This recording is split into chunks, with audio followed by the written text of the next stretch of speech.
अस्सलामु अलैकुम वरहमतुल्लाहि वबरकातुहू। नाज़रीन, इस्तकबाल है, स्वागत है आपका viral news live studio Jalgaon, Maharashtra, India में। मैं आपका मेजबान मुफ्ती मोहम्मद हारून नदवी। आइए आज भी प्राइम न्यूज में हम बात करते हैं कि इस वक्त फिलहाल अफगानिस्तान के क्या हालात है, तालिबान का क्या कहना है और तालिबान के मुतालिक दुनिया के 6-7 बड़े बड़े लोगों ने क्या कहा और तालिबान ने अपने आसपास के जो मुल्क है, पड़ोस के जो मुल्क है, चाहे वो चाइना हो, भारत हो, पाकिस्तान हो या फिर और भी जो दुनिया के दूसरे मुल्क है, तालिबान ने उनको क्या वार्निंग दी। बड़ी खबर है। मैं आपको बताऊं कि अफगानिस्तान और तालिबान की खबर लगाने पर हमें काफी नुकसान हो रहा है। शायद आपको मैं डिटेल में नहीं बता सकता हूं, हमें काफी नुकसान हो रहा है, लेकिन जाहिर बात है कि इतनी बड़ी खबर है अफगानिस्तान की और तालिबान की, और अगर हम ये न दिखाएं तो फिर मतलब क्या हुआ।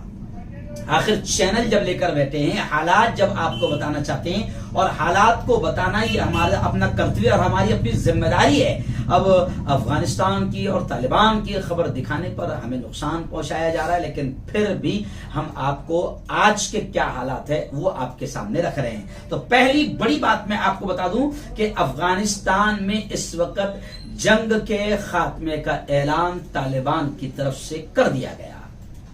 जी हां, और जो डर और जो खौफ महसूस किया जा रहा था कि तालिबान आएंगे और फिर वो धमाल मचाएंगे और कत्ल होगा और जंग होगी और फिर मारे जाएंगे, काटे जाएंगे, और जैसे काबुल एयरपोर्ट पर लोगों की वो जो वीडियो बताई जा रही है कि लोग मारे डर के भाग रहे हैं और प्लेन पर भी लटक रहे हैं। आखिर 9 लोगों की मौत हुई, वो खबर आपने देखी है। लेकिन मैं आपको बता दूं कि तालिबान ने सबसे पहले जो अच्छा काम किया और अमल किया, उन्होंने फतेह मक्का की याद ताजा कर दी। आम माफी का ऐलान कर दिया कि किसी भी दुश्मन की गर्दन नहीं उड़ाई जाएगी, किसी को मारा नहीं जाएगा। बिल्कुल आम माफी का ऐलान तालिबान की जानिब से कर दिया गया और अफगानिस्तान में जंग के खात्मे का ऐलान हो गया और इमारत इस्लामिया की तश्कील का अमल शुरू हो गया। मुल्ला बिरादर को सदर बनाए जाने का, अध्यक्ष बनाए जाने का इम्कान है। वहीं पर मैं आपको बड़ी बात बता दूं कि आलमी बिरादरी के साथ मिलकर चलने के ख्वाहिश का इजहार किया है तालिबान ने कि हम आलमी बिरादरी के साथ मिलकर चलेंगे। हम कोई खून खराबा जंग नहीं चाहते हैं, हम अमन के ख्वाह हैं, हम अमन चाहते हैं। और बड़ी खबर जनाब ये आ रही है कि अमेरिका की हुकूमत ने भी मशरूत तौर पर तालिबान को कबूल करने का ऐलान कर दिया। और बड़ी खबर जनाब आज की, पूरी डिटेल बता रहा हूं क्योंकि डिटेल आपको यहीं पर मिलेगी कि क्या हालात चल रहे हैं। तो मैं आपको बता दूं कि चाइना ने भी दोस्ताना ताल्लुकात कायम करने की ख्वाहिश का इजहार कर दिया है कि हम दोस्ताना ताल्लुकात कायम करेंगे तालिबान से।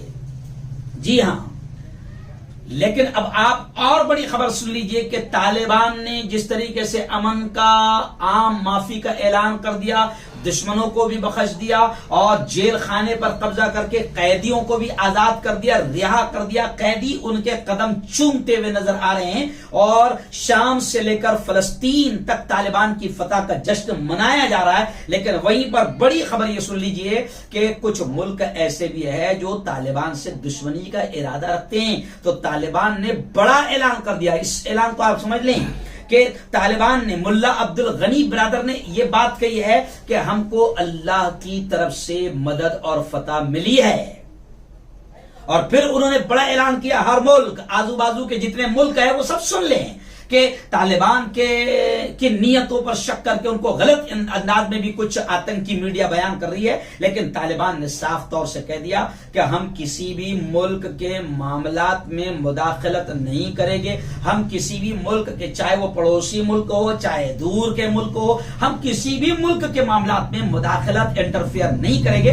हमें अपने अफगानिस्तान से मतलब है, हम अफगानिस्तान में अमन कायम करना चाहते हैं और अल्लाह और अल्लाह के रसूल के कानून के एतबार से यहां पर इस्लामी शरीयत और इमारत इस्लामिया कायम करना चाहते हैं। यहां पर बेहयाई आम नहीं होने देंगे, यहां पर नंगापन नहीं होगा, यहां पर शराब नहीं चलेगी, यहां पर जिना और बदकारी और हरामकारी के अड्डे नहीं चलेंगे।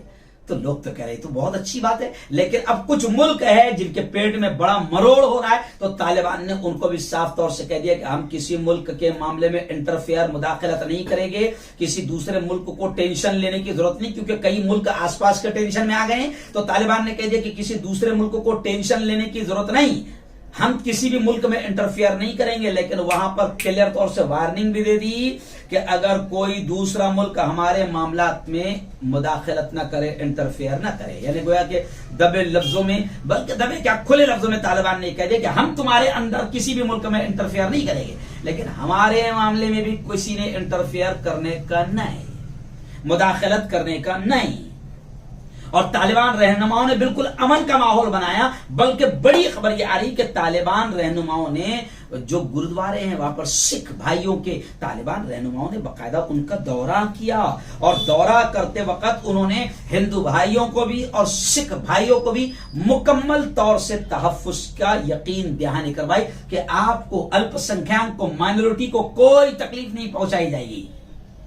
अगर हम इस्लामी शरीयत कायम भी करना चाहते हैं तो हमारे यहां ये नहीं है कि इस्लामी शरीयत कायम होगी तो अब हिंदुओं को, सिखों को, दूसरी माइनॉरिटीज को, दूसरी कौमों को, दूसरे समाज को काट दिया जाएगा, मारा जाएगा, तकलीफ दी जाएगी, नहीं। बल्कि तालिबान ने हिंदू भाइयों को भी और सिख भाइयों को भी और अल्पसंख्यक दूसरे समाज को भी पूरी तरीके से यकीन दिला दिया कि आपको यहां पर बिल्कुल इत्मीनान के साथ, सिक्योरिटी के साथ पूरा तहफ्फुज, पूरी सिक्योरिटी दी जाएगी, आपके साथ कोई गलत मामला नहीं किया जाएगा। क्योंकि हमारा धर्म इस्लाम, जिसको मुल्क की और पूरी दुनिया की जो आतंकवादी मीडिया जिसको बदनाम करती है, इस्लाम को बदनाम न करें। इस्लाम हमें इस बात की इजाजत नहीं देता है कि हम दूसरे लोगों के साथ या दूसरे धर्म वालों के साथ में गलत मामला करें या उनके साथ में जुल्म करें, अत्याचार करें, नाइंसाफी करें, ऐसा बिल्कुल नहीं होगा।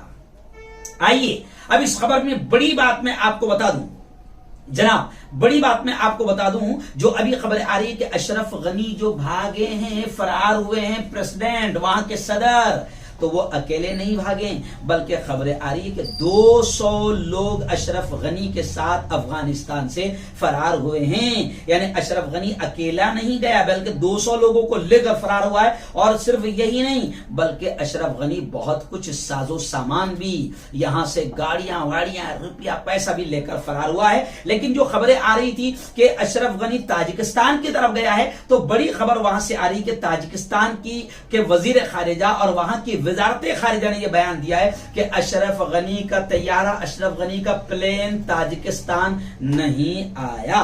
तो खैर अब कहां गया, अभी हालात जो भी रहेंगे हम आपको सामने बता देंगे। लेकिन अब आइए मैं आपको बता दूं कि रूसी वजीर खारिजा ने कहा कि अफगानिस्तान की हुकूमत को, यानी तालिबान की हुकूमत को हम तस्लीम करने में, कबूल करने में जल्दी नहीं करेंगे। और बरतानिया के वजीर आजम बोरिस जॉनसन ने यह कहा कि तालिबान को बतौर अफगानिस्तान की हुकूमत के तस्लीम नहीं करना चाहिए, कबूल नहीं करना चाहिए। तो मैंने कहा ना कि कुछ मुल्कों के पेट में जाहिर बात है मरोड़ भी हो रहा होगा। तो आप देख लीजिए, बरतानिया ने यह कहा, रूस ने यह कहा, लेकिन तालिबान ने यह कहा कि हम किसी के मामले में इंटरफेयर नहीं करेंगे और किसी ने हमारे मामले में इंटरफेयर करना भी